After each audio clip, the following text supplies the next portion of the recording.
pendidikan dalam masa pandemi ini.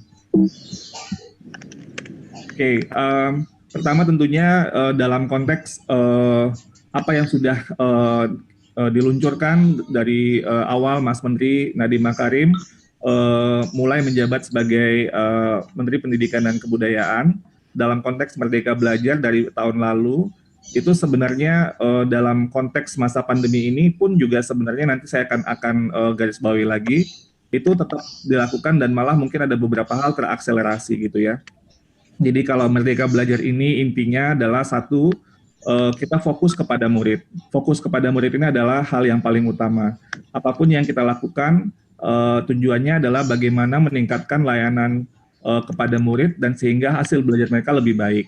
Dan untuk murid atau hasil belajar murid yang kita inginkan ini adalah hasil belajar yang holistik. Kalau dalam bahasa Ki Hajar ini olah cipta, olah rasa, olah karsa, dan olahraga. Baik secara pengetahuan, secara afektif, lalu kemudian juga kemauannya dan fisik itu harus tumbuh kembang secara utuh bersama-sama. Nah, karena itu misalnya dalam kebijakan assessment, kita melihat assessment harus bergeser paradigmanya dari yang berbasis kepada konten gitu ya, seperti ujian nasional, kepada yang lebih fleksibel dan yang lebih soft skill untuk menghadapi abad ke-21, yaitu asesmen kompetensi minimum, literasi, numeracy, dan karakter. Ini adalah hal-hal yang lintas mapel dan nanti di abad ke-21 sudah seperti yang kita sudah lihat mulai pada beberapa tahun terakhir ini bahwa bidang pekerjaan itu sangat dinamis. Kalau kita hanya menguasai satu bidang saja, itu bisa jadi bidang-bidang tersebut akan tergantikan oleh teknologi yang semakin canggih. Jadi dibutuhkan kemampuan untuk belajar terus-menerus dan mungkin bidang yang terus berpindah-pindah sehingga kita harus dituntut betul-betul kuat untuk bisa menghadapi itu. Dan ini bukan untuk kita sebenarnya, tapi untuk generasi-generasi muda yang sekarang ada di sistem pendidikan kita.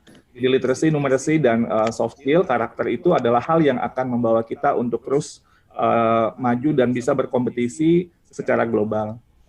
Nah, kemudian ada filosofi di Merdeka Belajar yang sering disebutkan oleh Mas Menteri, yaitu penggerak gitu ya, guru penggerak, sekolah penggerak, organisasi penggerak, dan lain-lain. Maksudnya di sini adalah kita tidak cukup hanya baik sendirian atau berdaya sendirian. Ada semacam empati sosial, tanggung jawab sosial untuk bisa menggerakkan yang lainnya. Jadi ini merupakan filosofi yang berakar dari gotong royong. Nah, lalu kemudian sekolah itu kita berdayakan sebagai tempat terjadinya inovasi atau unit inovasi yang paling utama. Karena itu kepala sekolah itu diharapkan menjadi kepala inovasi yang bisa menghasilkan bersama-sama dengan gurunya inovasi-inovasi pembelajaran yang berbasis kepada murid. Dan yang terakhir dalam konteks Merdeka Belajar, peran pemerintah adalah sebagai pemberdaya, bukan lagi fokusnya hanya untuk mengontrol, tapi lebih kepada memberdayakan komunitas. Karena kita tahu bahwa pemerintah tidak bisa sendirian. Sangat tidak mungkin pemerintah bisa sendirian untuk menghadapi atau menyelesaikan permasalahan pendidikan di Indonesia yang luar biasa kompleks, dari Sabang sampai Merauke, dan juga variasinya macam-macam. Jadi ini kita butuh untuk negara sebesar Indonesia dan sekompleks permasalahan seperti di Indonesia, kita harus bisa kembali kepada filosofi bangsa Indonesia, yaitu gotong royong. Dengan itulah kemudian kita merasa bahwa untuk meningkatkan kualitas pendidikan dalam Merdeka Belajar, kita ini harus menjadi sebuah gerakan bersama. Jadi kita harus bergerak bersama-sama. Nah, kemudian ini juga dalam fokus direktorat kami di GTK, Guru dan Tenaga Kependidikan, semua kalau dilihat dari visualnya ini, semua yang kita lakukan itu fokusnya adalah kepada bagaimana menciptakan sebuah sekolah sebagai tempat terjadinya inovasi, kepala sekolah yang memahami bagaimana pembelajaran berbasis pada murid, guru-guru yang bisa melayani kebutuhan murid sesuai dengan kebutuhan siswanya, dan komunitas yang bergerak bersama sehingga murid-murid kita bisa mencapai hasil belajar yang baik. Di sini ada beberapa hal yang saya ingin tekankan dalam profil pelajar Pancasila yang ingin kita hasilkan. Yang pertama, beriman bertakwa kepada Tuhan Yang Maha Esa dan berakhlak mulia, lalu mandiri, lalu kreatif, berkebinekaan global, dan gotong royong, dan bisa untuk berpikir kritis. Jadi ini semuanya adalah bagian dari profil pelajar Pancasila yang ingin kita hasilkan bersama-sama. Nah, sekarang dengan kondisi COVID, terjadi sebuah disrupsi yang tadi saya bilang sangat luar biasa, di seluruh dunia. Jadi ini bukan hanya di Indonesia, karena kita memang harus mengutamakan kesehatan dan keselamatan.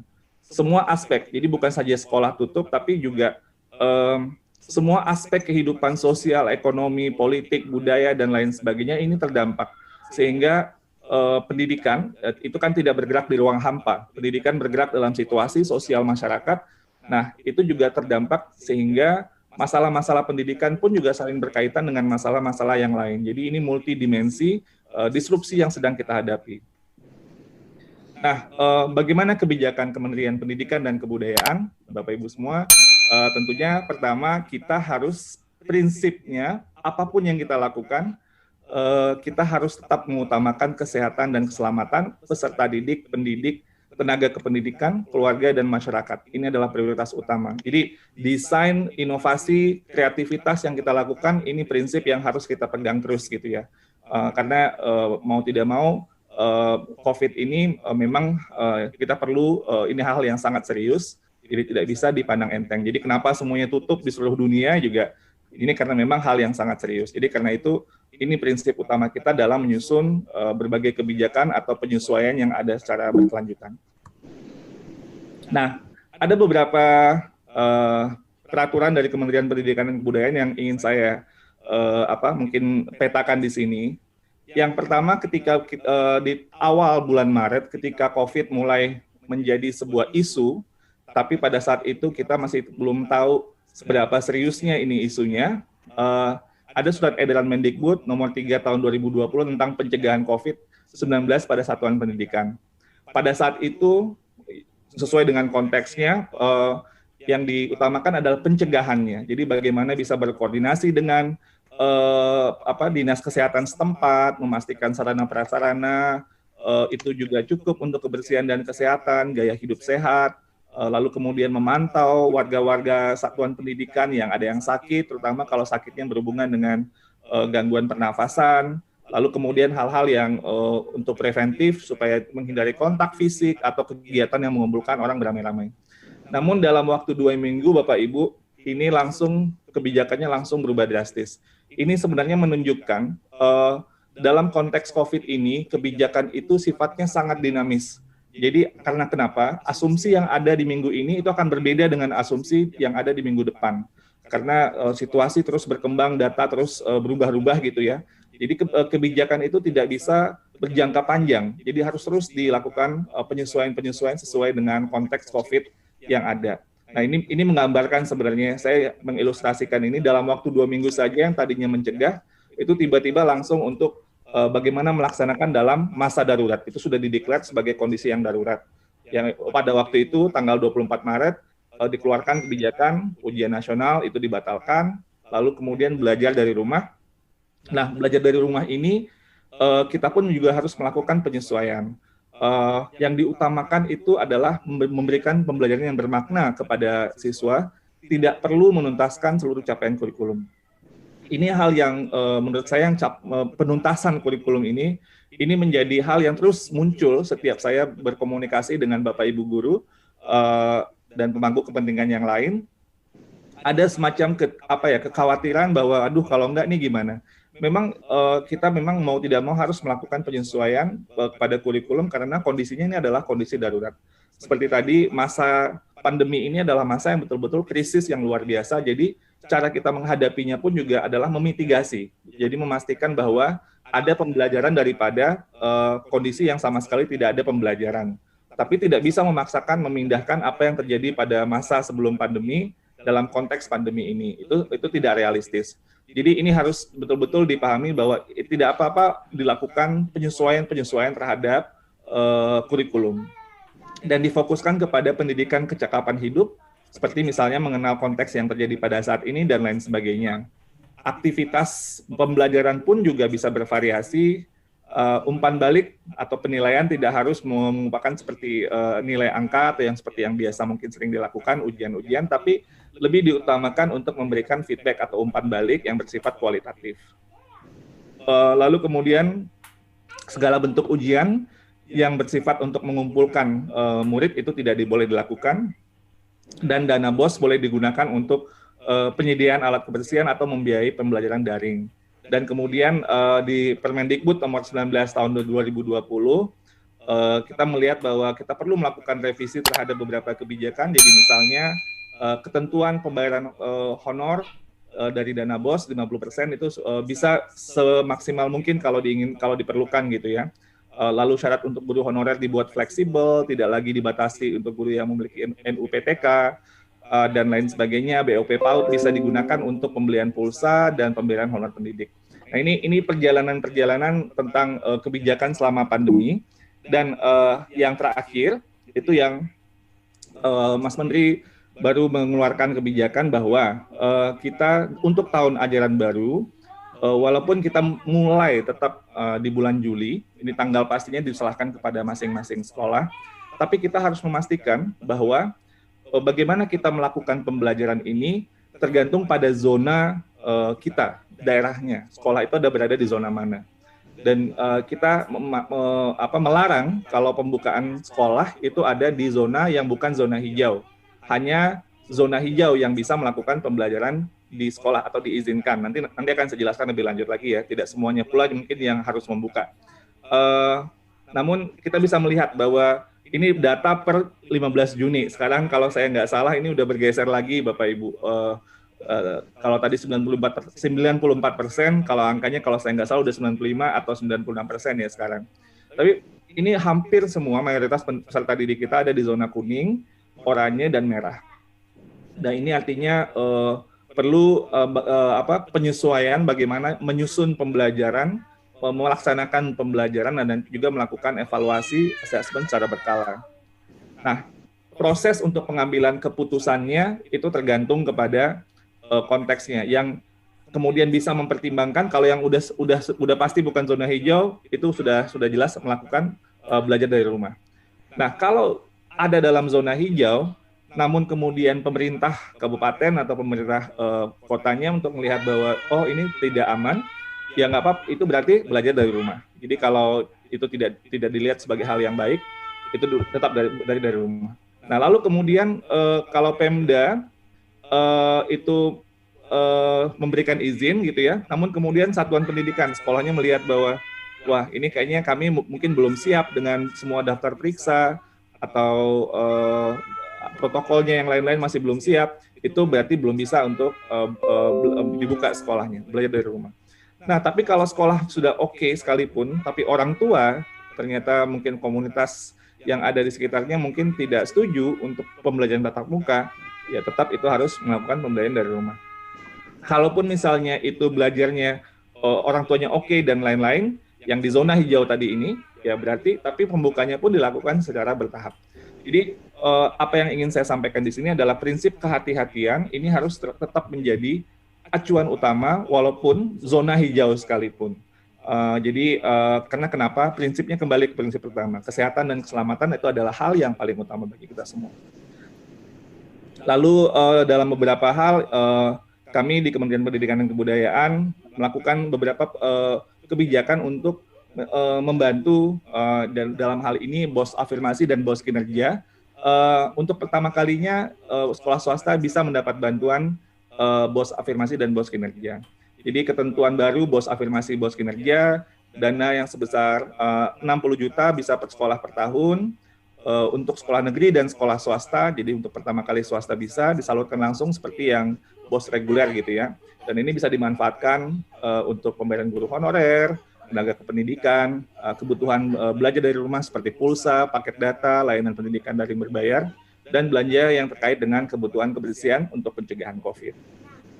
Ada sekitar 56.000 sekolah swasta dan negeri yang paling membutuhkan, yang sudah kami identifikasi, untuk menerima BOS afirmasi dan BOS kinerja ini. Kriterianya daerah yang terpencil, daerah terbelakang, kondisi masyarakat adat yang terpencil, daerah 3T ya, perbatasan dengan negara lain, terkena bencana COVID, bencana alam atau bencana sosial yang darurat lainnya, dan proporsi siswa miskinnya itu yang lebih besar dari yang lainnya, sekolah yang menerima dana BOS reguler lebih rendah, dan memiliki proporsi guru yang tidak tetap yang lebih besar.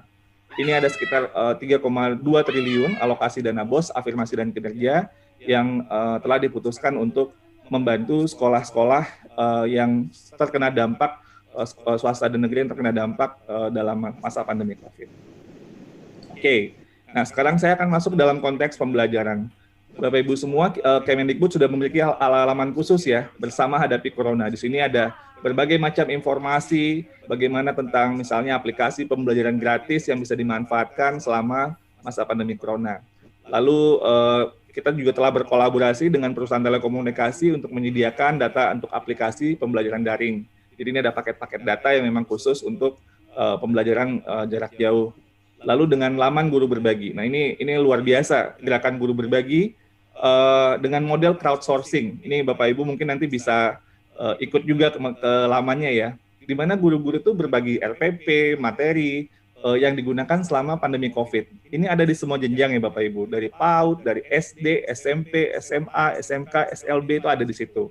Dan ini angkanya per 27 Juni minggu yang lalu itu sudah 736.000 lebih pengunjung, hampir 600.000 yang mengunduh, jadi melakukan download gitu ya. Lebih dari 10.000 RPP, hampir 3.000 artikel dan komunitas bergerak bersama. Sudah ada 152 aksi kolaborasi. Jadi macam-macam yang dilakukan, lebih banyak ya utamanya untuk pelatihan, bagaimana untuk menghadapi banyak hal atau tips and tricks. Kalau saya tidak salah, ini sudah angkanya waktu itu kita hitung udah lebih dari 100.000 yang terlibat di pelatihan-pelatihan yang ada di dalam yang diinformasikan di laman guru berbagi ini. Jadi Bapak Ibu semua, kalau misalnya bingung-bingung mau ngapain dalam masa pandemi ini, bisa ke laman guru berbagi, itu akan banyak ide. Langsung klik misalnya kelas berapa gitu, topik apa, itu nanti ada RPP yang sudah dibagikan oleh guru-guru lainnya seluruh Indonesia. Bahkan juga guru Kementerian Agama juga ikutan di sini karena melihat bahwa platform ini sangat bermanfaat, sangat berguna bagi guru-guru di seluruh pelosok di Indonesia. Termasuk pembelajaran yang sifatnya ini ya, bukan non-daring. Jadi RPP pun di sini ada RPP yang online gitu, daring, ada yang campuran, blended, dan juga ada yang tatap muka atau luring gitu. Jadi ide-idenya seperti apa sih kalau nggak pakai internet gitu ya, itu juga ada di sini. Lalu kemudian kita meluncurkan program edukasi dari TVRI, ini fokusnya literasi, numerasi, dan karakter. Fokusnya, tujuannya ini lebih pada murid-murid, guru-guru, orang tua yang tidak dapat akses pembelajaran daring, terutama di daerah 3T. Ini responnya sangat positif. Di sini saya ingin melakukan membagikan cerita tentang ini guru yang waktu itu terpilih surat kepada Mas Menteri waktu Lebaran ya, bahwa ini contoh-contoh yang sangat baik Bapak Ibu semua. Bahwa di tengah keterbatasan banyak sekali kami mendengar inspirasi dari semua guru dari berbagai pelosok. Ini misalnya Ibu Santi Kusuma Dewi dari Nganjuk, Jawa Timur, yang mengajar dengan menggalang dana melalui media sosial. Ini guru bahasa Inggris. Nah, beliau berkata bahwa beban yang kita pikul pasti berat, namun jangan pernah lelah membuat perubahan. Anda tidak sendiri. Ayo saling membantu mewujudkan perubahan itu. Seorang guru honorer, Bu Maria Yosefina Moruh dari NTT, dia tidak punya fasilitas internet yang memadai, sinyal TVRI pun susah, masyarakatnya juga masyarakat buruh tani, tapi beliau tetap berjuang untuk bagaimana murid-muridnya bisa belajar dengan melakukan kunjungan 5 rumah murid setiap hari. Beliau berkata, ayo tetap semangat, jangan berputus asa hanya karena virus yang melanda kita pada saat ini. Jadi ini contoh-contoh baik yang mungkin bisa memberikan inspirasi pada kita semua. Nah, saya melihat bahwa dalam konteks COVID, di tengah semua kesulitan yang kita hadapi, ada beberapa hal yang sangat positif Bapak Ibu. Pertama, ini sebenarnya yang kita inginkan untuk Merdeka Belajar juga ya, tadi yang saya sudah sampaikan di awal. Sikap mental untuk nyaman dengan ketidaknyamanan. Kalau Pak Jokowi memesankan kepada kita semua termasuk ke Mas Menteri, tolong inovasi dijadikan budaya. Yang namanya inovasi itu bisa menjadi budaya itu adalah ketika ekosistemnya sudah nyaman dengan semua akselerasi ide yang terus berubah dari waktu ke waktu. Artinya sangat tidak nyaman, baru udah mulai familiar dengan ide yang satu, tiba-tiba berubah lagi. Dan seperti itulah sebenarnya konteks abad ke-21. Teknologi informasi ini selalu membuat disrupsi.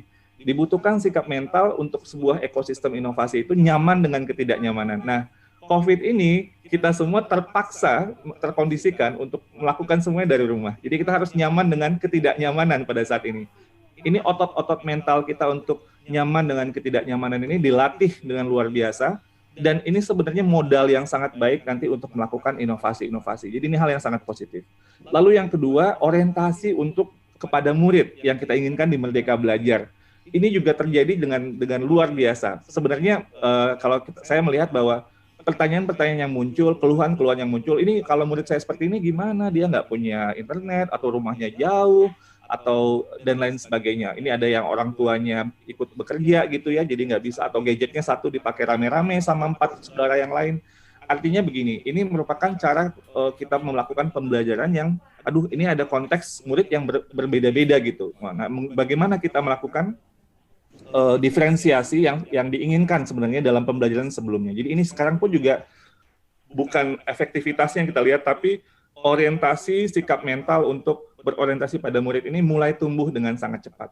Dan yang ketiga, yang ini semuanya udah tahu bahwa penggunaan teknologi itu luar biasa. Jadi adopsi teknologi di kalangan pendidik di Indonesia itu sangat cepat sekali pada masa COVID. Karena memang nggak punya pilihan gitu ya, dan itu yang membuat satu hal yang paling kita soroti di sini adalah menurunnya tingkat kecemasan.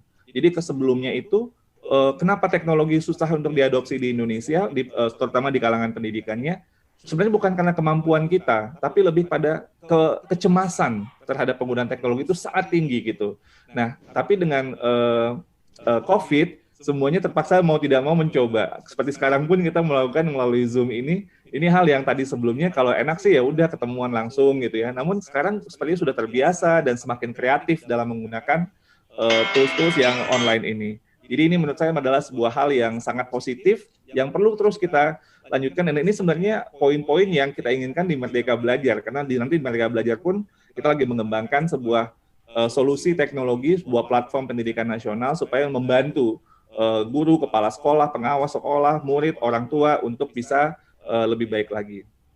Beberapa hal yang kita rekomendasikan selama pembelajaran pandemi itu, pertama tentunya kesehatan dan keselamatan nomor 1. Terus yang kedua, kita harus melakukan dialog tentang operasional sekolah. Kondisi sekolah tuh nggak sama kan seluruh Indonesia, bahkan kota yang sama pun tidak sama gitu.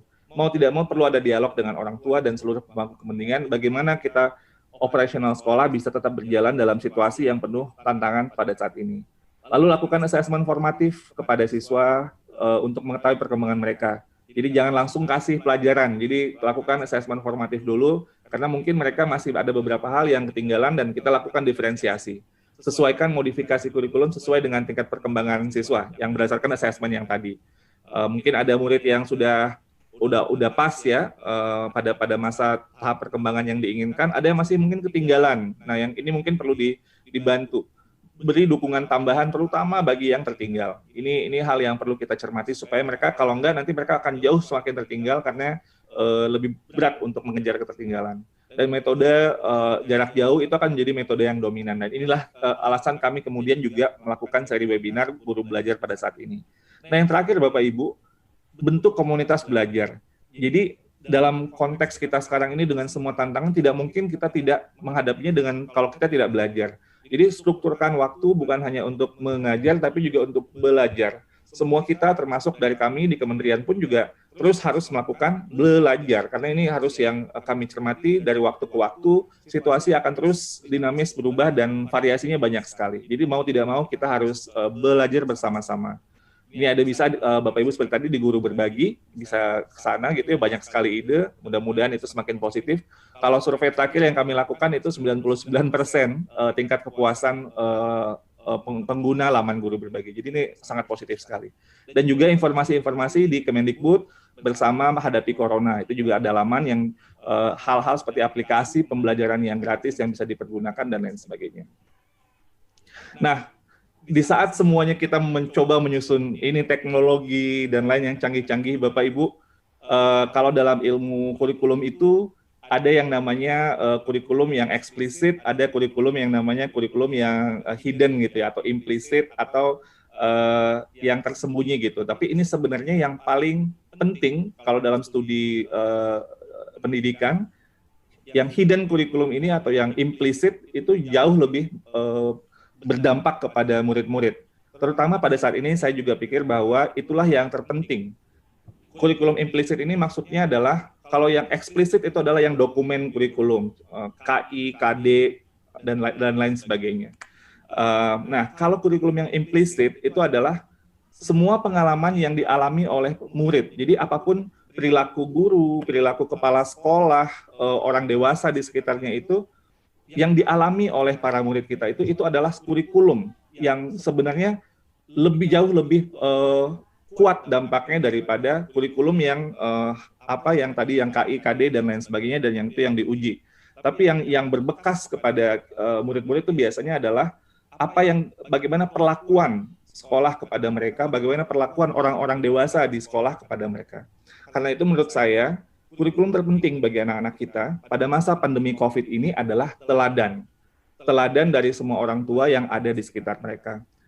Apakah kita memilih opsi untuk mengeluh dan menyerah, atau kita memilih opsi bangkit dan berjuang? Kalau yang kita teladankan itu adalah bahwa kita bangkit dan berjuang, walaupun dengan semua keterbatasan dan harus terus meningkatkan efektivitas, tapi itu yang akan diingat oleh anak-anak kita, sehingga nanti ketika mereka besar, mereka juga akan melihat bahwa ketika mereka mengalami kesulitan, mereka tahu ini dulu orang-orang dewasa yang tempat mereka menimba ilmu itu memberikan contoh seperti ini. Dan menurut saya ini adalah peluang yang sangat besar untuk memberikan teladan. Karena itu berikanlah teladan terbaik, karena itulah kurikulum yang akan berbekas dan berdampak di sepanjang hidup anak-anak kita. Terkait dengan seri webinar yang insya Allah akan kita luncurkan sebentar lagi, ini ada tagline yang saya sederhana sebenarnya. Menurut saya ini yang penting ya, di mana ada kemauan di situ ada jalan, insya Allah. Jadi kalau kita memiliki kemauan untuk terus belajar, apapun kesulitan kita, insya Allah selalu ada jalannya. Dan di sini kita, kata kuncinya seperti yang saya sebutkan tadi adalah berbagi ya, belajar dan berbagi. 1 bulan penuh Bapak Ibu. Jadi kalau kata Bu Ses tadi, kalau kita akan terus lakukan evaluasi untuk menambah dan terus bagaimana ekosistemnya lebih aktif untuk belajar dan berbagi. Sekitar 1 hari itu ada 2 sesi, tapi sebenarnya kalau dihitung-hitung bisa sampai 6 atau 8 webinar.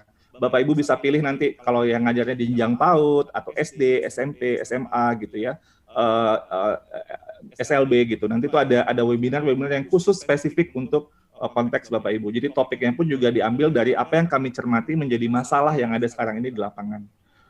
Bukan hanya buat guru-guru, juga kepala sekolah, pengawas sekolah, bahkan juga orang tua dan pemangku kepentingan.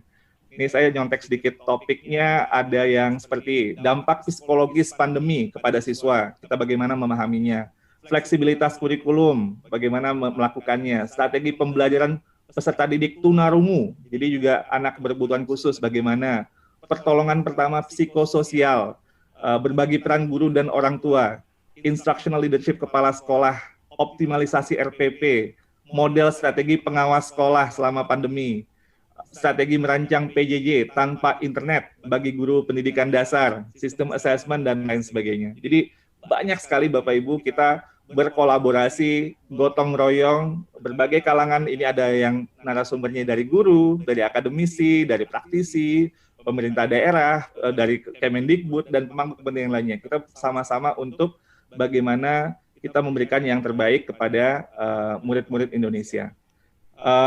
Terima kasih atas kesempatannya.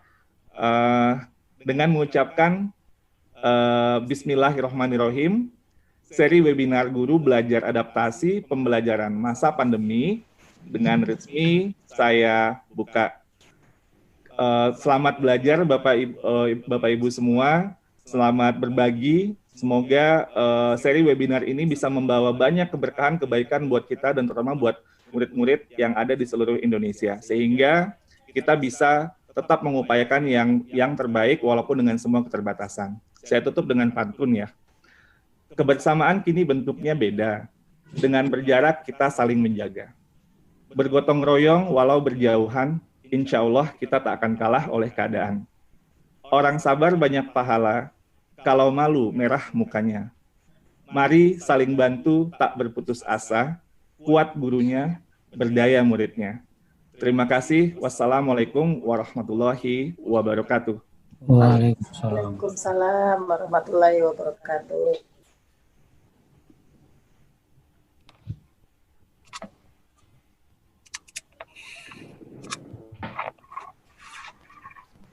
Iya, suaranya nggak biasa. Masih punyanya Mbak Ria. Udah.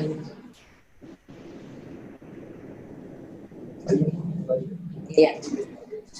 Ya, di mana ada kemauan, di situ ada jalan. Belajar dan berbagi itu intinya. Begitu tadi pesan Mas Dirjen pada saat peluncuran seri webinar Guru Belajar Adaptasi Pembelajaran Masa Pandemi.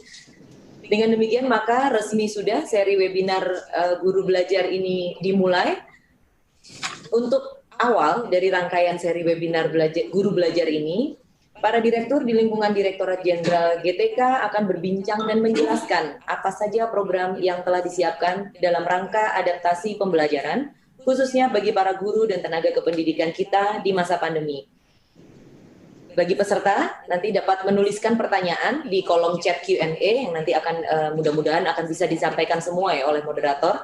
Sebagai moderator yang akan memandu sesi ini selama kurang lebih 60 menit ke depan, yaitu Mas Romi Siswanto dari Direktorat Guru dan Tenaga Kependidikan Pendidikan Dasar. Silakan Mas Romi.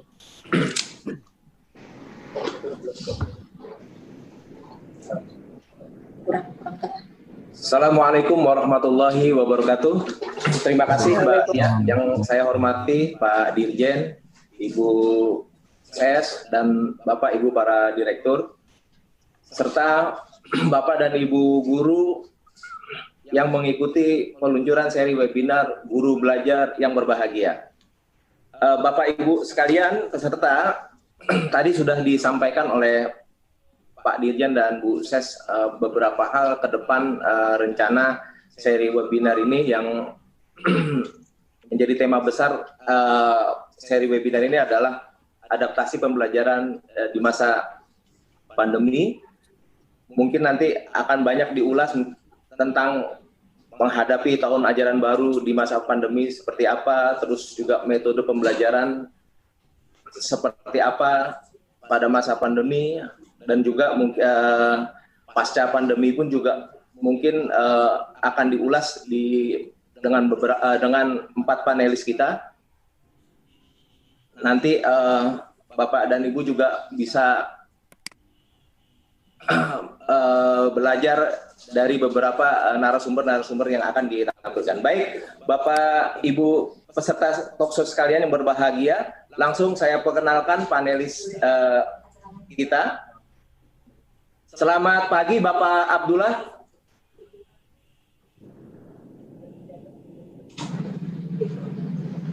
Ya, Pak Abdullah ini adalah Direktur Pembinaan Guru dan Tenaga Pendidikan PAUD.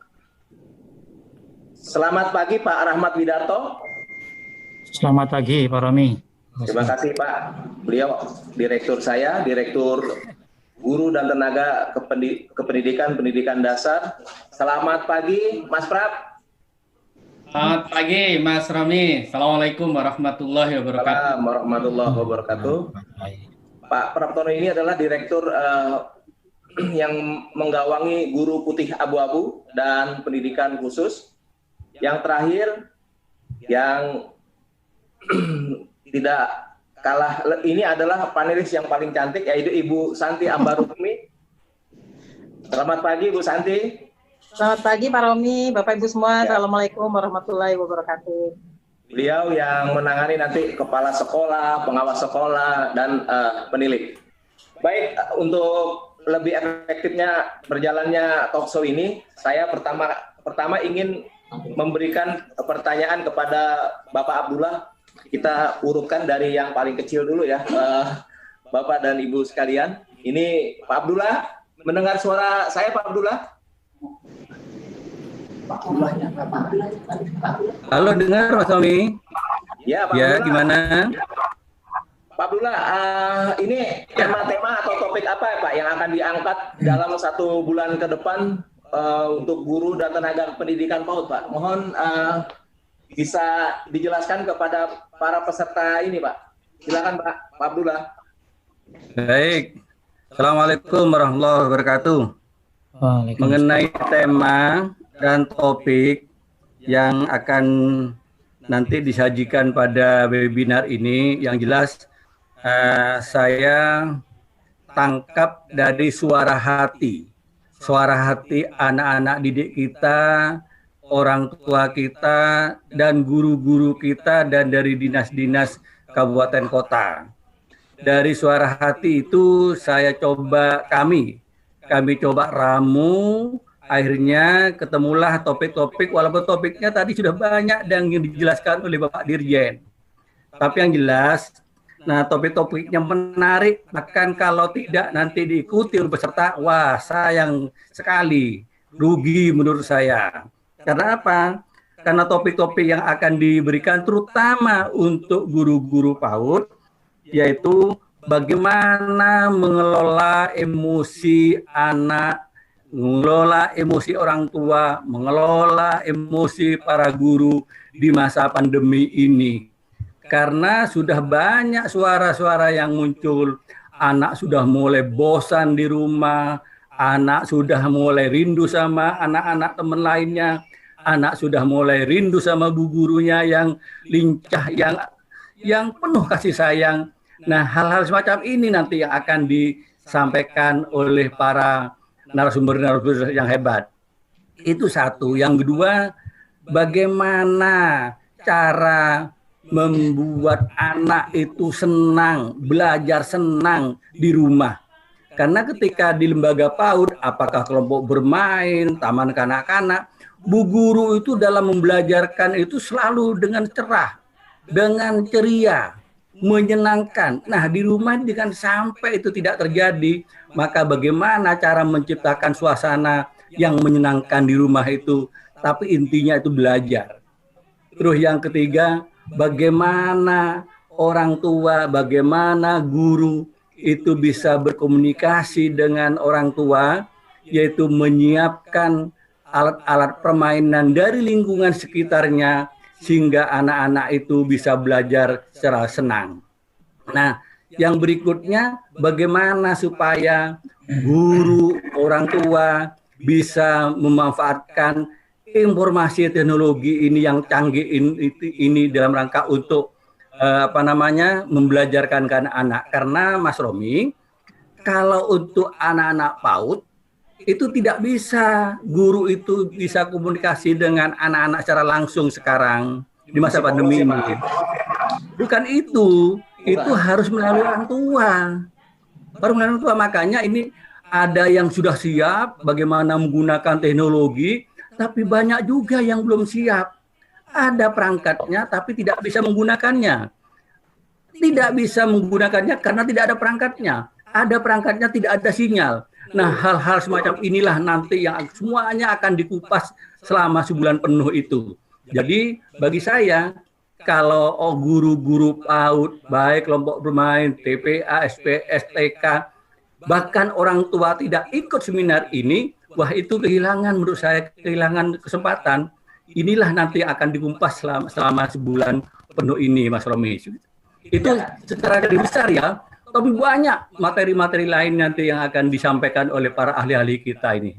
Terima kasih, Pak Romi. Ya, terima kasih, Pak Abdullah. Berikutnya, Bapak Rahmadi Widarto. Pak, pertanyaan yang sama, Pak. Seperti Pak Abdullah. Mungkin apa tema-tema atau topik yang akan diangkat nih, Pak, untuk guru-guru SD dan SMP? Mungkin ke 1 bulan ke depan, Pak, yang akan berguna mungkin dalam metode pembelajaran, mungkin yang dalam waktu dekat ini perihal tentang tahun ajaran baru, itu seperti apa, Pak Rahmadi, Pak? Silakan, Pak. Baik, terima kasih Pak Romi, Pak Dirjen yang kami hormati, Bapak Ibu Direktur, dan tak lupa Bapak Ibu Guru, teman-teman kepala sekolah, pengawas, dan orang tua yang siswa yang kami banggakan.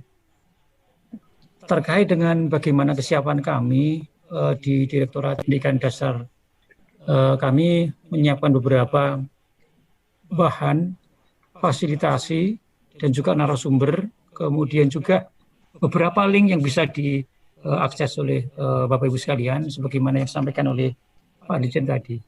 Terkait dengan tema, teman-teman di jenjang pendidikan dasar agak berbeda begitu ya, karena memang bagaimana perkembangan kognitif, afektif, psikomotorik jenjang pendidikan dasar teman-teman di SD maupun SMP.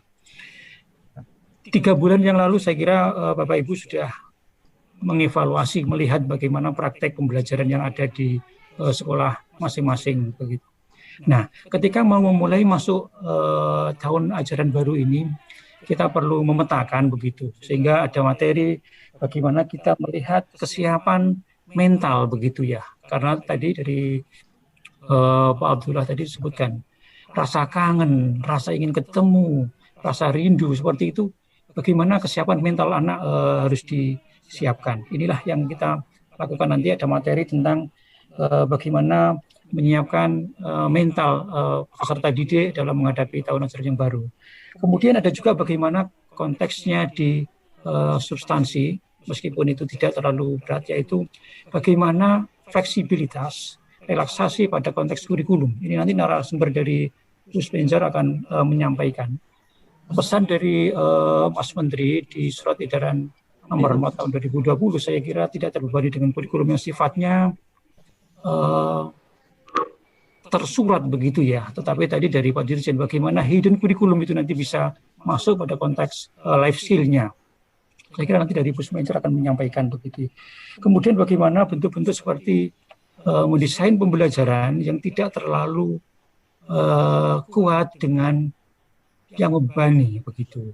RPP yang sederhana, memanfaatkan media pembelajaran, memanfaatkan apa yang ada di lingkungan mereka, itu sangat bisa membantu guru-guru maupun orang tua begitu ya. Bagaimana mendampingi putra-putrinya. Objek-objek di rumah itu banyak sekali yang bisa dielaborasi gitu dalam pembelajaran. Banyak sekali alat-alat sederhana, benda-benda sederhana itu sebenarnya adalah objek hidup yang bisa kita berdayakan dalam pembelajaran. Bahkan kalau kita bicara pada mapel bahasa Indonesia, matematika, itu sangat dekat dengan kehidupan kita. Kemudian nanti ada beberapa materi terkait dengan tadi instruction leadership, bagaimana teman-teman kepala sekolah di jenjang SD, SMP itu bisa menghandle, bisa memberdayakan ekosistem di lingkungannya. Begitu. Saya melihat dari hasil analisis Puslitjak Kemdikbud kemarin bulan April yang mengadakan survei cepat itu ada sekitar 52% begitu pemanfaatan di terutama di wilayah 3T tentang TVRI misalkan. Saya kira itu juga akan menarik begitu. Selain yang sudah ada dengan beberapa layanan yang sifatnya di online, ada yang di beberapa laman, YouTube dan sebagainya. Tetapi di wilayah-wilayah yang pinggiran, yang marginal ini saya kira bisa kita berdayakan dengan pemanfaatan TVRI. Radio juga ada itu Pak Romi, meskipun belum optimal. Ini kami berharap ke depan, terutama di wilayah-wilayah pinggiran ini, karena memang jenjang SD, SMP, terutama yang SD ini ya, banyak tersebar di wilayah-wilayah yang ada di 122 kabupaten di wilayah 3T. Kira-kira begitu Pak Romi gambarannya, beberapa materi. Terima kasih Pak Ramadi.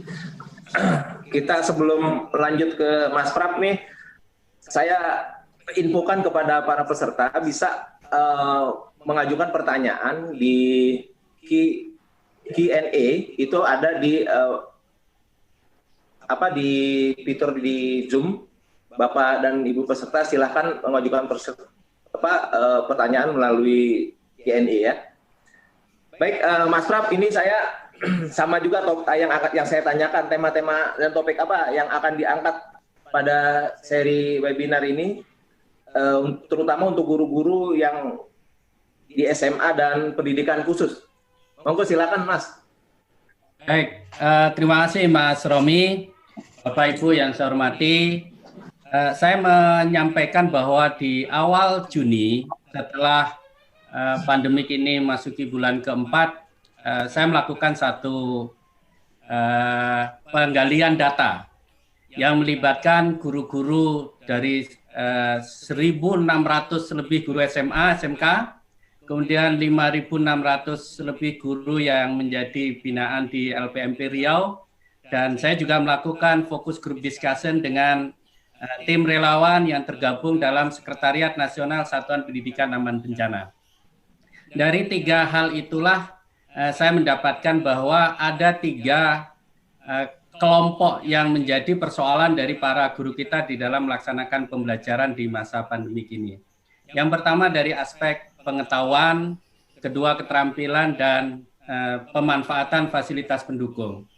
Nah, perlu saya sampaikan bahwa di aspek pengetahuan masih banyak guru-guru kita yang belum memahami sepenuhnya bagaimana melaksanakan konsep Merdeka Belajar, memahami dan mengimplementasikan panduan-panduan pembelajaran yang diberikan baik oleh Kemendikbud maupun Dinas, kemudian juga bagaimana metode pembelajaran jarak jauh yang interaktif itu bisa dilakukan.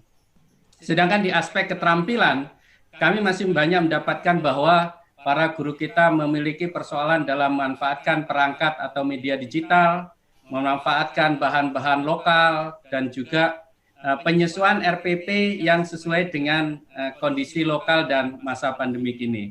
Sedangkan yang terkait dengan fasilitas pendukung, optimalisasi memanfaatkan platform-platform yang diluncurkan oleh Kemdikbud, nah itu juga masih banyak yang menjadi persoalan. Berangkat dari itulah maka kami menjabarkan seluruh kebutuhan itu di dalam 2 kategori besar. Yang pertama adalah layanan untuk anak-anak yang non-disabilitas, yang berarti nanti guru-guru yang mereka mengajar di SMA atau SMK dapat bergabung, ataupun kelompok yang kedua adalah bagi Bapak Ibu guru yang di dalam kelasnya, di sana ada anak-anak penyandang disabilitas. Meskipun mengajarnya bukan di sekolah luar biasa. Nah, itu kami sajikan sehingga tema-tema yang kami angkat, misalkan di tanggal 7 dan 10, itu kami khususkan bagi guru-guru yang ingin memberikan layanan kepada para penyandang disabilitas secara optimal. Nah, termasuk juga saya sampaikan pada kawan-kawan, satu hal penting dari layanan pendidikan kita adalah bagaimana kita mampu menciptakan lingkungan sekolah yang aman dari bencana maupun wabah. Sehingga saya mengundang pada Bapak Ibu guru yang ingin secara khusus bagaimana menciptakan lingkungan sekolah yang kokoh, yang kuat terhadap kondisi bencana. Nanti tanggal 8 dan 9, 2 hari berturut-turut, kami menyajikan satu seri tentang bagaimana menciptakan lingkungan sekolah yang aman dari bencana. Sedangkan mulai besok sudah dihadirkan langsung para narasumber baik dari Wahana Visi Indonesia, UNICEF, kemudian dari Plan Internasional. Kami juga menghadirkan secara khusus dari Sekolah Cikal, kemudian juga dari WISI, bahkan kami hadirkan Bapak Ibu sekalian, sehingga pada akhirnya mudah-mudahan hadirnya seri webinar ini bisa menjawab kebutuhan-kebutuhan lapangan yang selama ini masih dirasakan oleh para guru. Itu Mas, beberapa hal yang akan kami tampilkan di kelompok webinar SMA, SMK, dan sekolah luar biasa. Terima kasih. Oke, terima kasih Mas Prab. Ini terakhir pertanyaan yang berikutnya dari tema yang sama, yang terakhir buat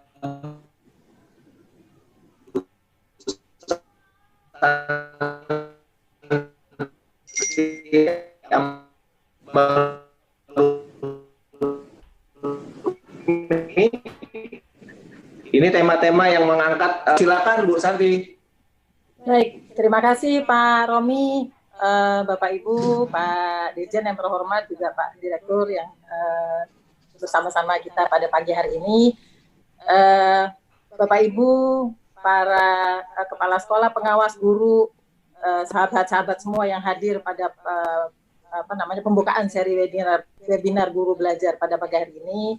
Bapak Ibu tadi sudah disampaikan bahwa webinar kita terkait dengan apa yang harus kita lakukan pada saat pandemi. Jadi bagaimana belajar adaptasi pembelajaran di masa pandemi ini. Nah, spesifik Bapak Ibu khusus untuk kepala sekolah, pengawas, dan penilik, tadi sudah disampaikan untuk semua jenjang, mulai dari TK sudah, SD, SMP, SMA, dan SLB, pendidikan khusus, Bapak Ibu, ini khusus untuk kepala sekolah dan pengawas sekolah, juga tidak kalah pentingnya juga penilai. Jadi para tenaga kependidikan yang nanti juga akan melayani bagaimana pembelajaran di masa pandemi ini. Nah, Bapak Ibu semua, khusus untuk kepala sekolah dan pengawas ini kami sudah mencarikan, melakukan survei ya, sudah melakukan survei kira-kira apa yang dibutuhkan atau diperlukan bagi kepala sekolah dan pengawas ini. Juga kami sudah mengundang juga, berdiskusi juga dengan asosiasi. Jadi asosiasi pengawas sekolah, asosiasi kepala sekolah, bukan asosiasi penilai. Nah, dari situlah kami kemudian merumuskan topik-topik apa saja yang akan kita sampaikan pada sebulan ke depan. Jadi kami sudah memiliki 9 topik atau 9 tema untuk kepala sekolah, Bapak Ibu semua. Kemudian ada 9 juga topik untuk pengawas sekolah. Dan untuk penilik ini kami menyiapkan 3 topik. Jadi nanti selama 21 hari, jadi dari tanggal 30 sampai dengan tanggal 4 Agustus atau 1 bulan ke depan, kami sudah menyiapkan 21 topik. Jika ini nanti akan dilanjutkan lagi, ya mari kita akan bersama-sama lagi mencari kira-kira apa sesungguhnya yang diperlukan. Nah, pada topik yang kali ini 1 bulan ke depan ini, Bapak Ibu, kami akan memberikan Bapak Ibu topik-topik terkait dengan bagaimana kita mengadaptasi kebiasaan baru ini untuk di kepemimpinan sekolah, juga dengan kepengawasan sekolah. Dan kemudian bagaimana sebetulnya revitalisasi dari peran masing-masing ini. Jadi tidak hanya kemudian kita melakukan pelaksanaan kepemimpinan yang seperti biasa, jadi kita harus melakukan revitalisasi juga seperti disampaikan Pak Dirjen, kita mulai juga melakukan inovasi terkait dengan proses kepemimpinan ini selama COVID. Lalu bagaimana sebetulnya topik yang berikutnya itu terkait dengan tantangan dan peluang selama adaptasi kebiasaan baru ini. Tentu tadi sudah disampaikan oleh Pak Dirjen bahwa kemungkinan ke depan ada satu hal yang baru lagi yang sebetulnya kita belum siapkan. Jadi kita harus tetap selalu melakukan perhatian terhadap perkembangan ke depan seperti apa. Nah, kemudian yang berikutnya juga terkait dengan tadi peran kepala sekolah ini untuk bagaimana mengatasi kejenuhan. Ya, kejenuhan siswa, kejenuhan guru tentunya yang sudah ingin sekali masuk sekolah, kangen dengan gurunya, kangen dengan temannya, begitu ya, dengan situasi sekolah yang luar biasa selama melakukan komunikasi di sekolah. Itu kan banyak sekali yang mereka dapatkan dari sosialisasi komunikasi di sekolah yang sekarang mungkin mereka tidak mengalami hal seperti itu. Nah, itu bagaimana caranya mengatasi kejenuhan itu juga nanti akan kita bahas. Dan yang tidak kalah pentingnya ini nanti di kepala sekolah, di pengawas, dan di penilik itu akan kita bahas tentang student well-being. Ya, bagaimana kita mencoba dari sisi kepemimpinan kepengawasan ini kita mengembangkan atau menyentuh student well-being ini seperti apa. Dan yang penting juga barangkali Bapak Ibu, karena ini kita sama-sama diskusi, gotong royong seperti disampaikan Pak Dirjen tadi, kita juga ingin melihat benchmarking kepala sekolah yang sudah melaksanakan instructional leader. Jadi kepemimpinan pembelajaran, kita akan melakukan benchmarking juga di situ. Nah, yang berikutnya Bapak Ibu, untuk tadi kepala sekolah dan pengawas sekolah juga penilai. Nah, ini khusus untuk pengawas sekolah. Ini kembali lagi kita mencoba melakukan bagaimana peran dan strategi pengawas sekolah ini, dan bagaimana kita akan coba memperkenalkan aplikasi dan portofolio digital daripada bagaimana proses pengawasan ini, Bapak Ibu. Nah, kemudian pembinaannya seperti apa, lalu bagaimana kita memberikan motivasi, karena ada pengawas sekolah yang jumlahnya hanya sedikit, yang sekolah yang menjadi tugas kepengawasan itu cukup banyak. Jadi ini juga perlu diberikan motivasi. Saya kira itu terakhir, barangkali tadi peran penilik juga tidak kalah pentingnya. Ini yang kadang-kadang agak terlupakan. Jadi ini juga kami sengaja mengambil peran penilik ini untuk kita sekali lagi kita akan coba gali apa sebetulnya yang paling baik peran penilik ini terkait dengan pendidikan-pendidikan yang di luar sekolah. Saya kira itu Pak Romi yang bisa disampaikan untuk kepala sekolah, pengawas, dan penilik. Saya kembalikan lagi ke Pak Romi. Baik, terima kasih Ibu Santi atas penjelasannya, rencana-rencana 1 bulan ke depan webinar series ini, Guru Belajar. Kembali ke Pak Abdullah. Pak Abdullah, disampaikan bahwa siswanya sudah kangen sama gurunya. Orang tuanya juga kangen juga Pak sama ibu guru di PAUD dan di TK Pak. Untuk pertanyaan yang kedua untuk Pak Abdullah, pelibatan orang tua itu kan sangat penting dalam masa pandemi ini. Nah, apalagi di kelompok bermain di taman anak-anak. Rencana apa Pak yang akan dilakukan atau yang sudah dilakukan dalam menghadapi masalah ini Direktorat PAUD Pak? Silahkan Pak Abdullah Pak. Mau ngomong atau gimana? Lagi mungkin sudah selesai. Abdullah monitor. Waktunya yang ngomong. Ini lagi ayah. Ya udah. Abdullah. Pak Abdullah.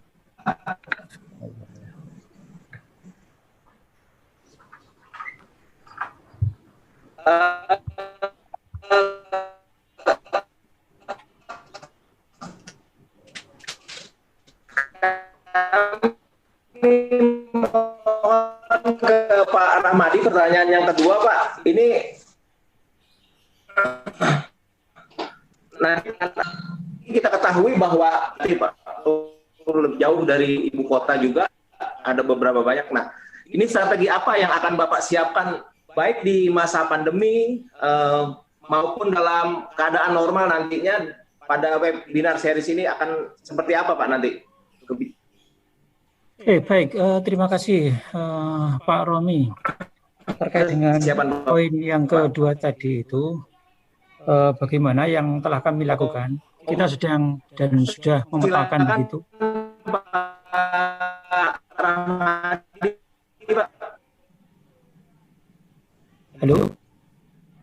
Halo Pak Romi. Ya, jadi Pak Romi, kita sudah memetakan begitu ya beberapa hasil survei yang dilakukan. Teruskan aja Pak. Ya, oke.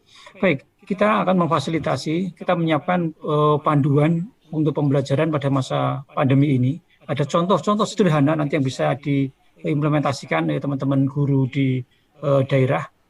Sederhana itu, sehingga nanti insya Allah bisa disampaikan. Beberapa teman dari kelompok kemitraan yang sedang kita handle, ada juga dengan teman-teman dari guru berprestasi yang mereka berada di wilayah-wilayah marginal itu, saya kira nanti akan bisa berbagi begitu dengan teman-teman di lingkungannya maupun pada skala yang lebih luas.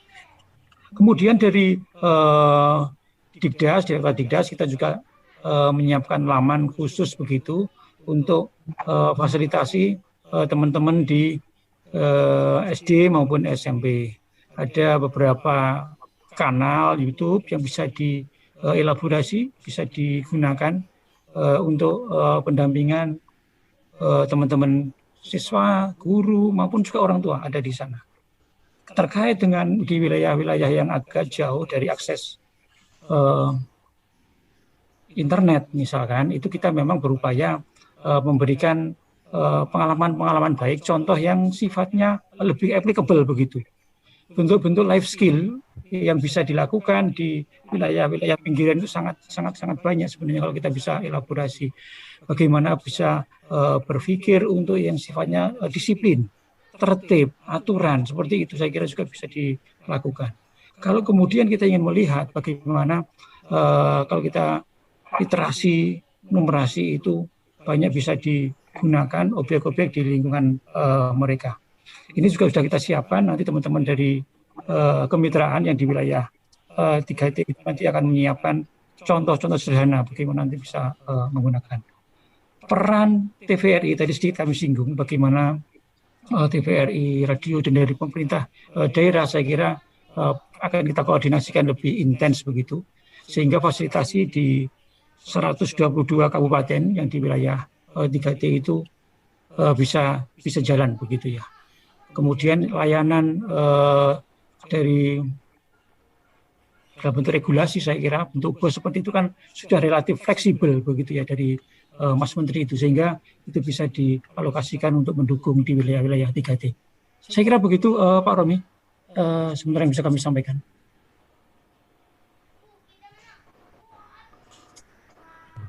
Halo Pak Romi.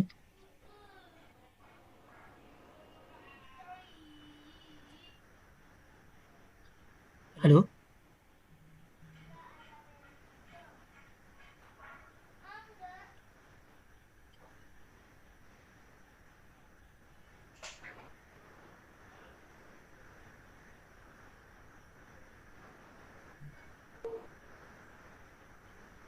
Halo Pak Romi.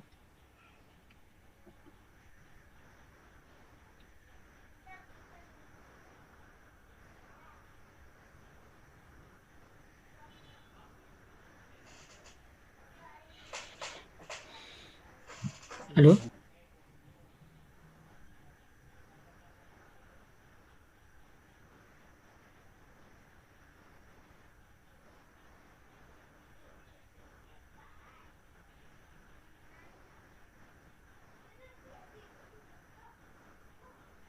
Masih mute, Mas Romi. Halo Pak Romi. Halo.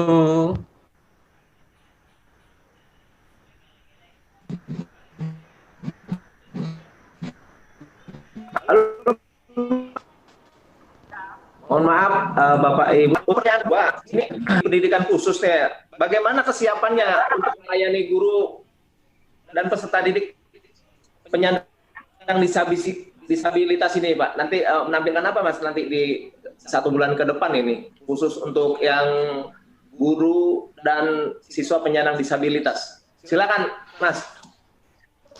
Baik, terima kasih Mas Romi. Bapak Ibu yang saya hormati, saya ingin menggarisbawahi tentang konsep Merdeka Belajar.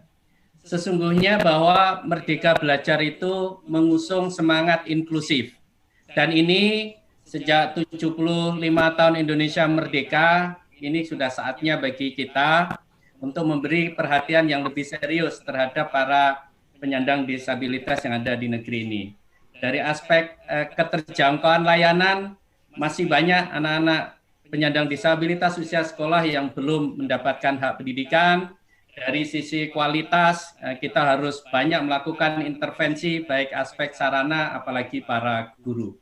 Ada paling tidak 2 hal yang mesti harus kita perhatikan di dalam layanan terhadap para penyandang disabilitas.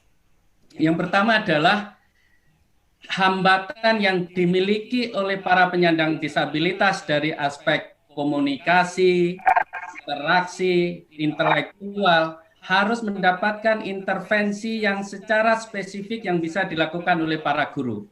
Semakin besar kebutuhannya atau semakin besar hambatannya, maka semakin spesifik pula layanan yang diberikan. Itulah sebabnya ketika kemudian konsep teaching at the right level yang harus kita bisa berdayakan kepada para seluruh guru di Indonesia, maka sesungguhnya itu adalah diseminasi dari proses intervensi yang diberikan kepada para penyandang disabilitas. Itulah sebabnya pendekatan yang kita berikan pada para penyandang disabilitas akan kita bawa kepada pendekatan secara umum untuk seluruh anak-anak kita. Yang kedua, bahwa intervensi yang kita berikan kepada para guru akan kita sesuaikan dengan fokus yang dilayani oleh para guru. Sehingga di dalam seri webinar ini kami menampilkan judul-judul yang sangat-sangat spesifik. Kami bekerja sama dengan Yayasan Mitra Netra akan mengangkat bagaimana pembelajaran matematika bagi para penyandang tunanetra. Kemudian kami akan menggandeng dengan Perkins Internasional untuk secara khusus bagaimana agar para guru mampu memberikan layanan kepada para penyandang disabilitas majemuk. Dan juga pada organisasi-organisasi penyandang disabilitas dari sisi keilmuan dan para praktisi atau guru pendamping akan kita hadirkan. Itulah Mas Romi, dalam satu session yang kami angkat selalu menampilkan 2 narasumber. Satu dari sisi kepakaran, yang kemudian yang kedua dari sisi pelaksana lapangan. Nah, mereka itulah yang nanti akan memberikan materi secara bersama-sama dari setiap session yang dihadirkan di kelompok guru SMA, SMK, wabil khusus kepada kelompok-kelompok para penyandang disabilitas. Terima kasih.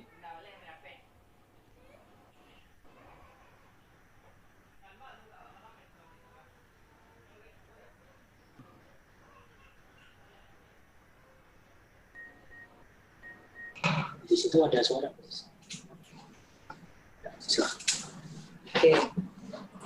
Oke, Mas Rap, terima kasih penjelasannya. Ini sebelum ke Bu Santi, tadi Pak Abdullah monitor, Pak. Halo, ya. Ya, Pak. Tadi pertanyaannya, Pak Abdullah tadi saya mengajukan pertanyaan, Pak. Tapi sebelumnya Bapak tadi menjelaskan bahwa siswanya kata di PAUD itu udah kangen, Pak. Saya juga sebagai orang tua kangen juga sama guru anak saya, Pak. Baik, Pak Abdullah, pelibatan orang tua itu kan sangat penting, Pak, pada masa pandemi ini, Pak, ya. Anak-anak di kelompok bermain, di taman kanak-kanak, itu apa yang sudah Bapak lakukan dan mungkin menghadapi di masa pandemi ini, Pak? Monggo silakan, Pak Abdullah. Yang jelas, Mas Romi, sejak saya masa COVID itu, saya sudah mencoba memperlebar daun telinga saya, mencoba memperpanjang hidung saya. Artinya, saya ingin tahu persis apa sih yang menjadi masalah anak-anak kita, apa yang menjadi masalah orang tua kita, apa yang menjadi masalah guru-guru kita, dan apa yang mereka butuhkan. Itu semua coba saya rekam. Saya kan alhamdulillah bisa komunikasi langsung dengan para guru-guru PAUD, baik yang difasilitasi oleh komunitas guru PAUD seperti Himpaudi, IGTKI, melalui PT Astra Internasional TBK yang menyelenggarakan seminar-seminar semacam ini, baik oleh Tanoto Foundation, baik oleh Balai Pengembang Radio di Yogyakarta, semua saya komunikasi dengan mereka. Nah, apa yang mereka hadapi, yaitu seperti yang saya katakan semula, sejak pada awal-awal saya bicara itu. Nah, apa yang telah kami lakukan, saya coba komunikasi dengan para pakar, termasuk dengan di bidang penggunaan teknologi. Saya bicara dengan bapak-bapak dan ibu dari Pusdatin, bagaimana memanfaatkan teknologi supaya orang tuanya bisa menggunakan itu, teknologi informasi yang canggih. Bagaimana guru-gurunya juga begitu. Maka harapan saya nanti di seminar, semua persoalan-persoalan itu bisa dikupas, bisa dijelaskan, sehingga tidak ada lagi keraguan bagi orang tua, bagi guru, bagi kita di dalam melayani anak-anak kita. Nah, persoalan yang terakhir yang sekarang muncul, Mas Romi, dengan adanya pendaftaran siswa baru. Banyak guru-guru PAUD sudah mulai galau, resah dan gelisah. Karena apa? Tidak ada katanya murid-murid yang mendaftarkan ke kelompok bermain, TK. Mungkin TK negeri nggak ada masalah ya. Tapi bagi yang swasta, sudah mulai dirasakan kegalauan-kegalauan mereka. Apa? Orang tuanya tidak mau lagi mendaftarkan anaknya. Untuk apa? Lawang anak-anak saya yang ngajari. Lah justru itulah sekarang orang tua akan dibelajarkan, akan dibantu oleh guru-guru kita yang hebat-hebat bagaimana cara menangani anak yang betul, yang benar gitu loh. Jangan sampai karena apa? PAUD itu fondasi. Salah meletakkan fondasi, maka bangunan itu tidak akan kokoh. Maka dari itu guru-guru kita nanti akan dibelajarkan oleh para narasumber yang akan mulai besok akan tampil itu. Jadi harapan saya mudah-mudahan Mas Romi, orang tua yang hadir ikut di seminar ini mendengarkan bahwa walaupun anak-anaknya tidak dibawa ke lembaga pendidikan karena masa COVID ini, tapi pada hakikatnya mereka itu dibelajarkan oleh guru. Jadi sekarang model pembelajarannya memang sudah tidak lagi ke sekolah terutama yang zona merah dan zona kuning. Tapi bukan berarti mereka tidak ada proses pembelajaran dari satuan pendidikan. Nah, inilah Mas Romi, bahkan sekarang saya itu bagaimana Pak, terutama di daerah saya sekarang tidak ada murid-murid yang datang ini. Nah, saya akan komunikasi melalui guru, melalui orang tua.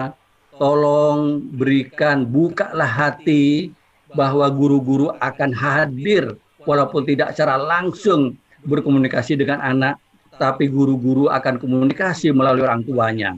Nah, kami baik dari Pempat TK TKLB maupun dari Direktorat GTK PAUD sudah membuat panduan-panduan itu, panduan bagaimana guru cara mengajarkan anak melalui orang tuanya itu. Nah, ini Mas Romi yang nanti akan kami kupas betul. Semua ahli, semua sumber belajar yang kami siapkan sekarang itu justru untuk mengatasi persoalan-persoalan yang dihadapi oleh guru, orang tua, dan anak-anak itu sendiri. Sehingga para guru tidak usah khawatir. Walaupun katakanlah orang tuanya nanti tidak membayar SPP seperti yang dikemukakan oleh Pak Dirjen tadi, BOP PAUD sekarang sudah boleh untuk digunakan pengganti pulsa, sudah boleh digunakan untuk membayar honor mereka. Nah, inilah Mas Romi, yang penting guru tetap sabar. Makanya tadi ada materi kan, bagaimana mengelola emosi orang tua, bagaimana mengelola emosi anak, bagaimana mengelola emosi guru. Nah, di dalam konteks ini semuanya harus sabar, dan tetap seperti Pak Dirjen kata Pak Dirjen, ada kemauan pasti ada jalan. Nah, ini kata kunci Mas Romi.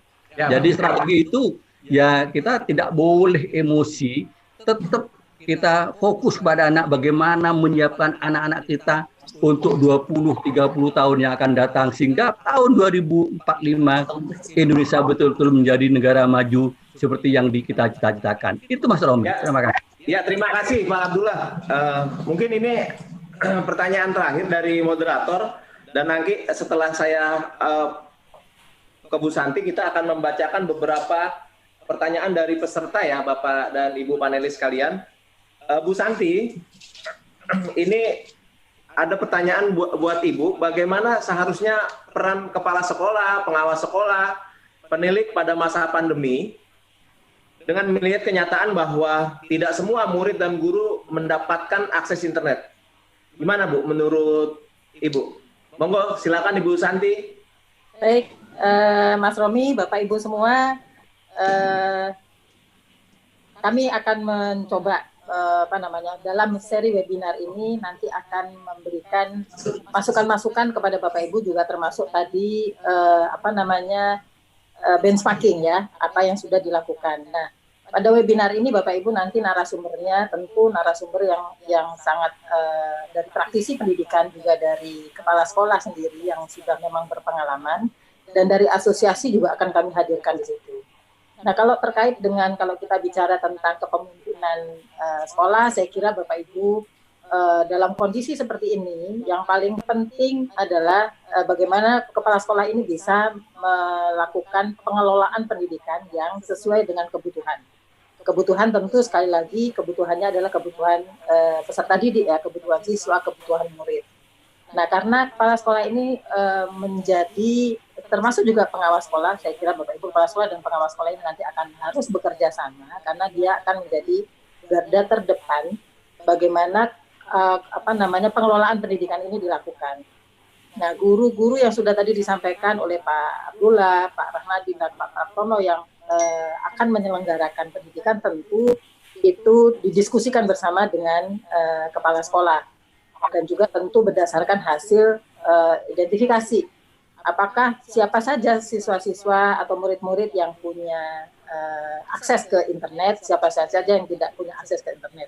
Saya kira satu sekolah dengan sekolah lain akan berbeda, karena kepala sekolah ini cukup berat memikul tanggung jawab terhadap kenyamanan dan ketertiban bagaimana sekolah ini berjalan. Jadi tentu juga Bapak Ibu tidak kalah pentingnya juga bahwa kepala sekolah ini juga harus ada komunikasi dengan orang tua.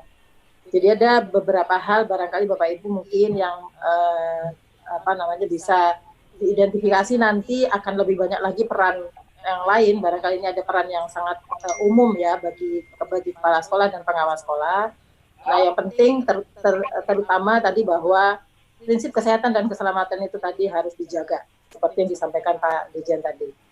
Ya, yang pertama Bapak Ibu mungkin peran yang paling utama adalah bagaimana kepala sekolah ini bisa mendayagunakan seluruh komponen pendidikan dan menjamin terlaksananya pembelajaran dalam suasana yang sangat berbeda antara yang lalu dengan yang sekarang. Meskipun yang pembelajaran 3 bulan terakhir ini, Bapak Ibu, dengan adanya penutupan tiba-tiba sekolah ini, tidak siap kita. Semua tidak siap, kepala sekolah tidak siap, guru tidak siap, orang tua pun juga tidak siap. Nah, harapannya ke depan dengan sudah belajar selama 3 bulan atau 4 bulan ini, ke depan sesuai dengan arahan yang disampaikan oleh Mas Menteri dengan 4 menteri lainnya gitu, ini bisa kita siapkan sebaik-baiknya. Karena itu maka webinar ini kita coba sajikan sesuai dengan kebutuhan-kebutuhan tadi itu. Nah, saya kira kemudian yang berikutnya kepala sekolah ini juga berperan bagaimana memberikan semangat. Ya, tentu tadi ada kejenuhan ya. Bagaimana memberikan semangat kepada seluruh komponen yang ada di dalam sekolah itu, termasuk orang tua. Jadi guru, siswa, dan orang tua, dan seluruh warga sekolah juga saya kira yang harus juga memberikan semangat dan memberikan apresiasi terhadap apa yang sudah dikerjakan oleh guru. Dan itu reward itu sangat penting karena ini membangun semangat dan motivasi bagi guru dan semua komponen yang ada di sekolah ini untuk saling tadi bergotong royong membantu bagaimana agar siswa ini bisa belajar dengan baik. Terutama tadi harus komunikasi dengan orang tua juga gitu. Jadi guru, sekolah tua jadi membuat suatu perencanaan bersama-sama dengan melibatkan beberapa orang tua juga, karena ini akan terkait dengan bagaimana melakukan pendidikan yang ada yang punya akses, ada yang tidak punya akses tadi itu. Nah, Pak Romi, Bapak Ibu semua, PJJ ini pendidikan jarak jauh sekarang ini yang kita lakukan ini kan tadi sudah disampaikan Pak Dirjen, kita sudah mulai dengan blended learning sekarang. Lalu yang tidak ada akses tadi bagaimana begitu? Yang tidak ada akses, pemerintah sudah memberikan sarana melalui TVRI, Bapak Ibu, juga mungkin radio-radio daerah juga. Saya juga pernah ada di Sumba Timur, itu sudah membuat satu radio untuk pendidikan. Karena ingin daerah kepulauan, karena ingin bisa menjangkau semuanya, maka guru kepala sekolah bekerja sama dengan Dinas Pendidikan itu membuat satu radio pendidikan, yang di situ isinya bagaimana pembelajaran itu bisa dilakukan. Nah, kemudian tentu yang terakhir Pak Romi, Bapak Ibu semua komponen harus bekerja sama, tadi sudah disampaikan harus bergotong royong menuju satu tujuan yang sama. Tujuan yang jelas. Nah, ini yang stakeholder pendidikan ini yang sudah harus bekerja bersama-sama, dan tadi sudah disampaikan juga oleh Pak Abdullah juga bahwa kita sudah punya, dan kebijakan menteri juga, kita sudah punya relaksasi dana BOS. Jadi itu sangat fleksibel, bisa digunakan dengan masa pandemi seperti ini. Jadi itu aja Pak Romi. Jadi bagi yang tidak untuk pembelajaran di sekolah ini harus mengidentifikasi siapa-siapa yang bisa punya akses, siapa-siapa yang tidak punya akses, kemudian media apa saja yang bisa dilakukan, itu bisa didiskusikan bersama-sama, itu bisa melakukan melalui internet kalau yang punya, kalau tidak melalui radio atau melalui televisi, atau bisa juga malah dengan kunjungan langsung. Jadi ini barangkali beberapa alternatif yang bisa diberikan kepada siswa untuk masa belajar semester ke depan ini, mulai tahun ajaran baru yang mayoritas tidak di zona hijau, di kuning dan merah. Yang zona hijau tadi hanya 6%. Itu saja Pak Romi. Ya, terima kasih Bu Santi. Sama-sama Pak. Baik, Bapak Ibu sekalian, peserta webinar series GTK yang berbahagia, ini banyak beberapa pertanyaan yang masuk ke meja redaksi sekretariat. Karena alasan waktu yang sangat mepet sekali, karena kita memang terbatas waktu kita untuk kita melakukan ini, maka ini setelah dirangkum beberapa hal pertanyaan, yaitu yang pertama mungkin ini dari Ibu Gilang Asri Devianti. Mungkin Bapak dan Ibu yang bisa mewakili para panelis, mungkin Pak Praptono atau Pak Rahmadi ataupun Pak Abdullah ataupun Bu Santi. Ini pertanyaannya adalah kompetensi dasar merupakan kompetensi minimal yang harus dicapai. Sejauh mana kita bisa melakukan penyesuaian cakupan materi itu? Jika pengurangan pencapaian kompetensi dasar dimungkinkan, bagaimana dengan tes kompetensi untuk siswa? Apakah tetap mencakup semua keseluruhan kompetensi dasar untuk dasar? Nah itu terus untuk sekolah yang pada zona merah, jika pemerintah meminta untuk sekolah memulai mengajar di sekolah, apakah guru dapat memilih untuk mengajar secara online? Mungkin Mas Prap bisa. Baik, terima kasih Mas Romi. Pertanyaannya bagus dan ini sebenarnya yang sedang dilakukan oleh Kemendikbud. Dalam masa pandemik ini ada 3 upaya yang sedang dilakukan. Yang pertama, melakukan penyederhanaan kurikulum. Balitbang dalam hal ini Pusat Kurikulum dan Perbukuan sedang melakukan analisis terhadap kompetensi dasar esensial. Jadi kompetensi dasar dalam K13 yang begitu banyak itu sudah diidentifikasi dan sebentar lagi insya Allah akan di launching, akan disampaikan. Tetapi sesungguhnya yang terpenting bagi para guru adalah mindset-nya dalam melihat kurikulum. Bahwa kurikulum itu adalah acuan. Dan para gurulah sesungguhnya dengan memperhatikan kemampuan dan karakter peserta didiknya, dengan memperhatikan kondisi daerahnya, maka sesungguhnya guru itu yang harus kita dorong untuk dia bisa mengetahui, memahami kompetensi dasar apa yang pas bagi para peserta didik yang menjadi wilayah binaannya. Ya, jadi saya kira kita posisikan yang pas benar dengan bagaimana kita menyikapi kurikulum. Tetapi hakikatnya bahwa kurikulum yang ada ini perlu dilakukan penyederhanaan, ditata kembali, diurutkan sehingga KD-KD yang hampir mirip atau KD-KD yang berulang itu tidak perlu diajarkan berulang-ulang kepada para peserta didik. Dan kemudian yang kedua adalah dari sisi assessment, ya, assessment kompetensi minimum, assessment lingkungan sekolah itu juga sedang disiapkan secara paralel. Dan kemudian yang ketiga adalah aspek pembelajaran yang kemudian menghadirkan seri webinar ini adalah komponen yang ketiga. Jadi Mas Romi, Bapak Ibu, terkait dengan kurikulum ini memang sudah menjadi tanggung jawab yang seharusnya kepada para guru kita bahwa yang namanya kurikulum itu harus bisa merespon atau mengikuti perkembangan zaman, bahkan sifatnya harusnya futuristik. 10-20 tahun yang akan datang, yang akan dimasuki oleh anak didik kita itulah yang harus menjadi dasar pertimbangan kita di dalam menetapkan kurikulum yang akan kita ajarkan kepada anak-anak kita. Gitu. Terima kasih. Ya, Bu Santi, mungkin bisa menambahkan atau Pak Abdullah atau Pak Rahmat, Bu Santi dulu. Boleh. Terima kasih Mas Romi, Bapak Ibu semua.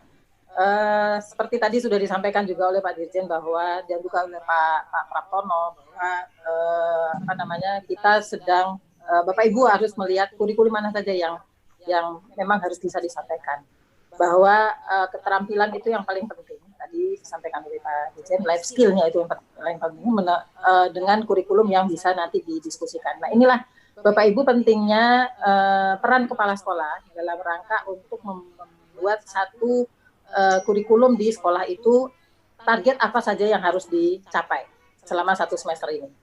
Tadi lain sekolah pasti lain caranya untuk mencapai target tersebut. Nah ini yang perlu Bapak Ibu tadi, Bapak Kepala Sekolah yang menjadi pemimpin di dalam pembelajaran tersebut untuk melihat kira-kira kurikulum mana. Dan Bapak Ibu ini terkait dengan tadi yang disebut penyederhanaan kurikulum Bapak Ibu, saya kira cara memberikan membelajarkan juga harus sudah mulai menggali metode-metode mengajar yang memang bisa dilakukan dengan berkolaborasi. Jadi misalnya saja dengan project based learning, dengan problem based learning, saya kira itu jadi tidak subject matter based begitu. Jadi kita bisa menggunakan pendekatan yang pendekatan berkolaborasi, mata pelajaran yang beberapa mata pelajaran dengan satu project based learning itu bisa sasarannya bisa, targetnya bisa tercapai dari situ. Saya kira itu dari saya, Pak. Terima kasih Bu Santi. Jadi Pak Rahmadi mungkin Pak ada hal yang disampaikan Pak, monggo Pak.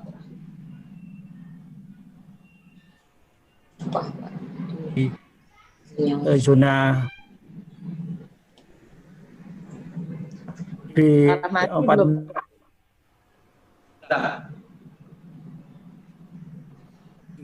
ya. Dari unsur pemerintah daerah harus menyepakati, kemudian dari unsur Kemenak, kemudian Kemendagri, kemudian Kemenkes, itu harus level ke bawah. Kalau misalkan sampai ke bawah nanti orang tua keberatan untuk dilaksanakan KBM secara tetap, itu artinya kesehatan, keselamatan itu adalah kita melaksanakan praktek pembelajaran pada kondisi pandemi COVID-19 ini. Jadi ada beberapa tahap, silakan nanti dilihat kemudian dari kesehatan, Kemenak, kemudian sampai kepada level paling kecil keluarga. Wah, kalau orang tua keberatan maka itu tidak bisa dilaksanakan untuk KBM dengan tatap muka. Saya kira apa ini itu saja dari Pak Rami yang saya highlight. Terima kasih. Oke, terima kasih Pak Rahmadi. Pak Abdullah, mohon maaf, ini karena saya sudah dikode ini sama Sound Director bahwa sudah selesai kita diskusi ini, Pak. Penutup kata dari saya, mohon maaf Bapak dan Ibu panelis sekalian, terima kasih atas informasinya. Penutup kata dari kami, guru dan tenaga pendidik Indonesia tangguh menghadapi pandemi. Semoga pandemi ini cepat berlalu dan hilang dari bumi Indonesia. Amin ya rabbal alamin. Akhir kata dari saya, mohon maaf apabila ada hal yang kurang berkenan dalam diskusi ini. Wassalamualaikum warahmatullahi wabarakatuh. Saya kembalikan kepada pembawa acara.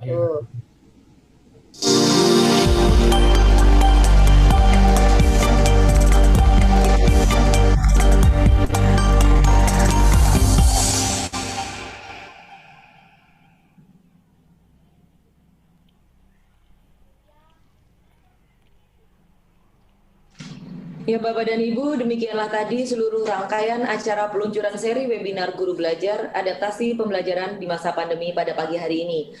Untuk informasi bahwa Bapak dan Ibu para peserta yang telah bergabung dalam webinar ini akan bisa mendapatkan materi yang tadi disampaikan oleh Mas Dirjen dan akan dikirim ke email masing-masing Bapak dan Ibu.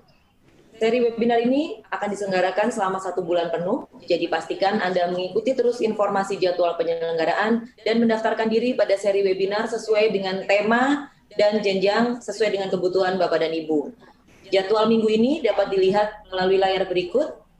Untuk tanggal 30 esok hari ada Kepala Sekolah dalam Beradaptasi Kebiasaan Baru AKB pasca pandemi COVID-19. Itu untuk kepala sekolah. Lalu selanjutnya ada juga untuk jenjang guru dikdas. Di sesi pertama ada mengenal mental dan karakter siswa baru bagi guru dikdas.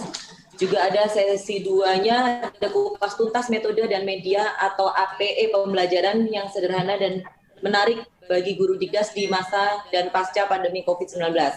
Lalu di hari Rabu 1 Juli 2020 di sesi pertama ada strategi pembelajaran di masa pandemi COVID-19, lalu di sesi keduanya ada optimalisasi RPP berbasis pendidikan kecakapan hidup.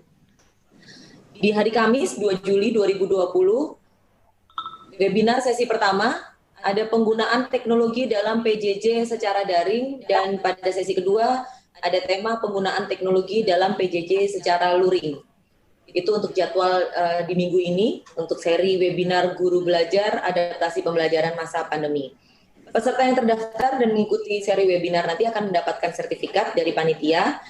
Pastikan informasi jadwal yang akan terus disampaikan Bapak dan Ibu dapat akses terus melalui media sosial dan juga laman Direktorat Jenderal GTK. Sekian dari kami, terima kasih telah menyimak dan mengikuti peluncuran seri webinar ini. Terima kasih juga sekali lagi kami ucapkan kepada Mas Dirjen dan seluruh direktur yang bergabung dalam sesi peluncuran pagi hari ini. Kami pamit undur diri. Wassalamualaikum warahmatullahi wabarakatuh. Selamat